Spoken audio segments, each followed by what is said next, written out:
выполнению своей миссии. Шампан шәрәбе тулы шешәне ваттылар, димәк карап диңгез гизәргә әзер.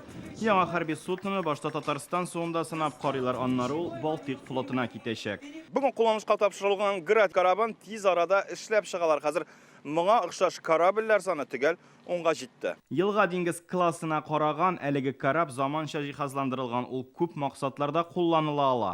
Хороший отзыв от экипажа. Экипаж әгъзалары өчен бу карапта хезмәт итү зур абруй санала. Монда бөтен мөмкинлекләр бар. Бу судноны чит ил белгечләре дә югары бәяли. Град карабын сафка бастыру өчен Горький исемендәге заводның йөзләгән хезмәткәре көч куйган. Бүгенге тантанада аларга республика җитәкчелеге рәхмәт белдерде.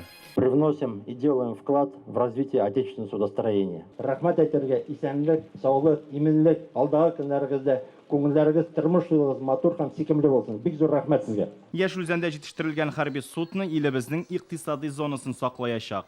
Они доказали свою высокую эффективность. Бу төр кораблар Сурия Гарәп Республикасында да махсус һәм хәрби бурычларын үтәгәндә үзләрен һәр яктан ышанычлы күрсәтте. Бу төр кораблар Татарстанның гына түгел, Россиянең дә даны. Алар илнең хәрби диңгез флотында иң яхшысы дип таныла. Яшел Үзән районыннан Руслан Ксындинов, Олег Мыльников, Яңа гасыр каналы.